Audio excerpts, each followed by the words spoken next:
Hai plan-plan netizen seluruh Indonesia dimanapun kamu berada yang kadang komentarnya luar biasa. Ketemu lagi bersama dengan kami di Yeni Channel. Pastinya channel yang sangat informatif dan juga akan menambah pengetahuan Anda. So, kali ini jangan kemana-mana, kita akan membahas topik-topik menarik yang ada di seluruh dunia. Hari Raya Idul Fitri di Indonesia sering kita sebut sebagai Lebaran. Di hari suci ini ternyata ada khas budaya Lebaran di tanah air yang dilakukan umat muslim di Indonesia. Biasanya pagi-pagi umat muslim Indonesia akan salat Id berjemaah di masjid dan lapangan, lalu bersilaturahim dan berkumpul dengan keluarga besar. Menyambut Lebaran, umat muslim akan saling bermaafan baik langsung ataupun lewat berkirim pesan. Di samping itu, ada makanan dan kebiasaan yang sering tidak absen setiap Lebaran. Nah, berikut ulasan budaya Lebaran di tanah air versi Yeni Fakta.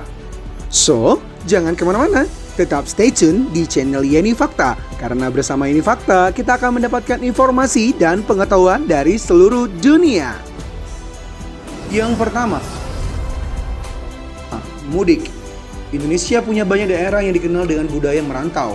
Kalau sudah masuk penghujung Ramadan, para perantau biasanya akan mudik ke kampung halaman atau rumah keluarga yang dituakan untuk berkumpul dengan sanak saudara saat Lebaran. Yang kedua, halal bihalal. Halal bihalal adalah istilah yang biasa dipakai untuk silaturahmi dan mengunjungi dan berkumpul dengan teman, rekan, serta keluarga besar. Saat berkunjung biasanya juga ada budaya sungkem atau menyalami orang tua dan yang dituakan dengan hikmat sebagai bentuk penghormatan dan meminta maaf kepada yang lebih tua. Seiring waktu dan menyesuaikan pandemi, tren halal bihalal dilakukan online lewat konferensi video di media sosial dan aplikasi penyedia konferensi video.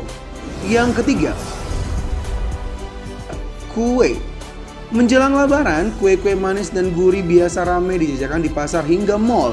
Tidak jarang juga anggota keluarga sibuk membuat kue saat menyambut Lebaran. Kue nastar, kastengels, kue putri salju, kacang goreng, dan kue keju biasa jadi penganan untuk keluarga dan tamu saat Lebaran tiba. Gak sabar lagi di Lebaran. Bikin makan yang banyak-banyak ya, enak. Yang keempat, mengirimkan makanan. Nah, ini budaya Lebaran di tanah air yang bisa dilakukan umat muslim Indonesia saat menyambut Lebaran untuk menggantikan mudik dan halal bihalal offline. Mengirimkan makanan menjadi pengganti silaturahmi yang biasa dilakukan dengan berkunjung ke rumah saudara dan kerabat serta halal bihalal. Mengirimkan makanan saat Lebaran bisa dibentuk parcel atau paket biasa. Isinya bermacam-macam, mulai dari kue, sirup, teh, celup, cemilan hingga makanan kaleng.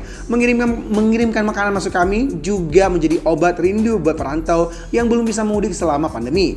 Makanan yang dikirimkan buat perantau biasanya makanan berat seperti rendang, daging, ayam bumbu, dendeng, dan lain-lainnya. Yang kelima, takbiran. Salah satu tanda malam Lebaran di tanah air adalah kumandang takbir di masjid dan takbir keliling di jalan-jalan. Takbiran biasa diiringi lengkap dengan tabuhan beduk. Jika kamu ikut takbir keliling, lakukan dengan tertib dan pedulikan pengguna jalan juga ya.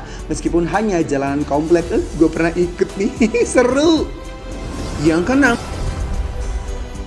petasan dan kembang api. Meskipun ada rajian petasan di mana-mana, ada saja yang berjualan dan menyalakan petasan dari kembang api untuk menyambut Lebaran. Sebisanya dihindari untuk bermain petasan dan kembang api ya. Pedulikan binatang peliharaan dan anak bayi di sekitar kamu karena tidak kuat mendengar dentaman petasan dan kembang api. Apalagi kalau ada orang tua yang sedang sakit, bisa jantungan kan kasihan. Yang ketujuh, ketupat. Menu ketupat biasa jadi andalan di setiap Lebaran di Indonesia. Sepulang saat Id, biasanya keluarga akan bersantap ketupat bersama. Ketupat di Lebaran khas tanah air biasanya dimakan dengan opor ayam, rendang daging, dan kerupuk. Di Sumatera Barat, opor ayam biasanya juga alternatif dengan gulai cubadak atau gulai nangka dengan ayam atau daging, gulai tauco, gulai dengan irisan buncis, dan gulai paku. Di beberapa daerah, ketupat dibuat sendiri dengan mengisi daun ketupat dengan beras dan merebusnya di malam Lebaran. Di samping itu, banyak juga pedagang yang menjual ketupat siap makan lengkap dengan gulainya. Yang kedelapan,